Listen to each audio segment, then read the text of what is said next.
Bon, bonjour à tous. Le sujet que j'ai choisi pour expliquer, c'est les affixes. En sachant que le français est une langue agglutinante, elle peut former de nouveaux mots en ajoutant des affixes distants au monde radical. Premièrement, un affixe, c'est une unité morphologique non autonome, un morphème lié même le mot affixe vient du latin affigere. Je ne sais pas parler latin, donc je m'excuse. Qui veut dire attaché. Donc, c'est un élément de composition qui s'ajoute au début d'un préfixe, dans le corps d'un affixe, ou à la fin d'un suffixe, ou d'un mot pour modifier le sens. Donc, on peut dire que l'affixe est composé d'un préfixe et un suffixe. Alors, les préfixes est un affixe qui se place devant un mot de base pour constituer avec lui un nouveau mot appelé dérivé. Les, pardon, les préfixes ne modifient pas la catégorie grammaticale du mot de base.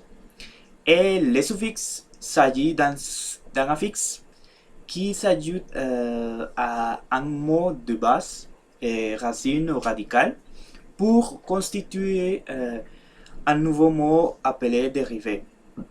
Les suffixes modifient la classe de mots, catégorie grammaticale, donc du mot de base. Alors, dans les affixes, on peut trouver l'affixe dérivationnel et l'affixe flexionnel. L'affixe dérivationnel, pardon, c'est un préfixe au suffixe qui exprime des contenus quasi lexicaux qui peut modifier la catégorie grammaticale et de la racine pardon, aussi un processus productif de formation des mots.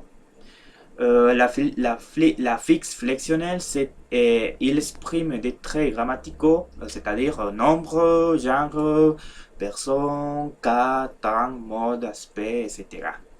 Et il ne change pas la catégorie grammaticale de la racine. Il se trouve après le suffixe dérivationnel. Dérivationnel, pardon. Alors, pour les affixes, certains aspects ne représentent pas un inconvénient pour un hispanophone. Pourquoi? Parce que il existe une similitude avec l'espagnol. Voyons les cas. Je vais vous mentionner certains préfixes en français. Par exemple, le préfixe a est utilisé pour privation ou absence, tandis qu'en espagnol, le préfixe a est utilisé pour remarquer aussi privation ou absence. Même les préfixes en, a, n en français et en espagnol. Donc, voyons, il y a une similitude, donc ça ne représente pas un inconvénient pour un hispanophone. Dans le cas des suffixes, cela change un peu parce que il présente des inconvénients d'apprentissage pour l'hispanophone. Pourquoi? Parce qu'il n'existe pas une similitude, il y a des différences dans les concepts et la définition. Bien, surtout dans les préfixes, ce sont vraiment différents. En France,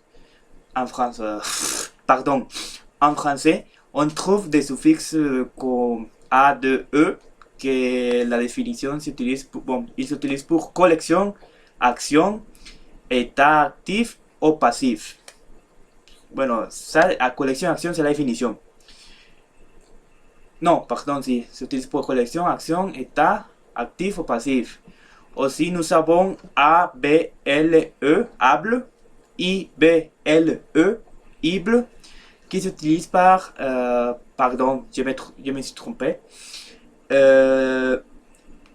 Les suffixes comme A, 2, E, ad, c'est pour collection action. Non, aussi je me suis trompé. Oui, elle est utilisée pour collection, action, état actif ou passif. Mais ABLE, able, IBLE, ible, il est utilisé aussi pour état actif ou passif. H, c'est AGE, c'est pour collection, action, produit, état. Donc, voyons ici, il y a une ressemblance, une similitude, pardon, qu'on peut l'utiliser en français. Mais en espagnol, on voit une différence avec avec la recherche que j'ai réalisée. J'ai trouvé que la plupart des suffixes sont dans la termination du verbe. Par exemple, sion, son, il, c'est moins bon. Sion son verbos acabados en ar, ir. Por ejemplo, grabar, grabación, consumir, consumición, distribuir, distribución. Et scission avec verbe terminé en c'est-à-dire verbos acabados et n. Poner, posicionar, position, componer, composition. Aussi, era, estado, c'est pas pour terminaison verbe, on peut trouver aussi que c'est pas juste pour la termination d'un verbe. Ça, era représente aussi pour un état physique ou un défait, Par exemple, borracho, borrachera, sordo, sordera, ciego, ceguera. Donc, vous voyez, on peut voir qu'il n'existe pas une similitude avec l'emploi. Alors, ce que je peux vous conseiller, premièrement, il va falloir les apprendre par corps. Et c'est tout. Non, je rigole. Mais c'est pas juste le fait de mémoriser. Mais on peut réaliser des activités dynamiques, c'est-à-dire, je vous propose de faire un jeu de mots, par exemple, surtout un jeu de mémoire.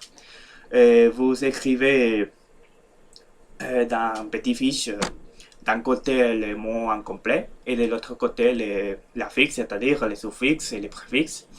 Et comme ça, vous pouvez jouer en cherchant avec quel mot va lier, quel mot s'adapte avec les suffixes ou les préfixes. Ça, c'est une manière dynamique qu'on peut s'amuser parce que qu'on peut s'amuser, bien sûr. Je suis sûr que vous allez plus d'imagination que moi.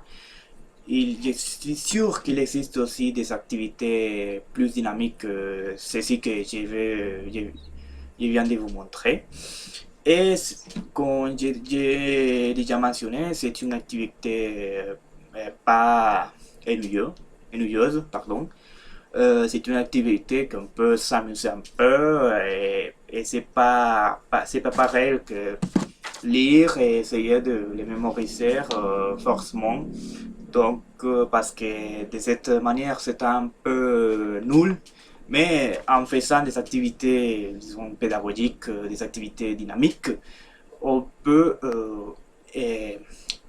comment dire, travailler un peu plus le cerveau pour bien apprendre, bien mémoriser, bien comprendre de quoi s'agit-il la fixe. Du tout, surtout avec les cas d'un préfixe, c'est vrai qu'il n'y a pas un inconvénient pour un hispanophone, mais bien sûr, si on ne connaît pas la grammaire espagnole, on ne va pas comprendre c'est quoi on va pas avoir la notion de c'est quoi pardon, un affixe, un préfixe, un suffixe en français. Donc, mais bien sûr, si on apprend en français et on cherche un peu et on fait un peu de recherche comme je viens de faire, on va bien comprendre ça. Donc, c'est la seule solution que je vous conseille de faire un exercice dynamique comme un jeu de mémoire, aussi un jeu de mots en mélangeant les mots et voir avec qui, comment on peut lier les suffixes avec un élément que vous avez trouvé. Donc, c'est ça.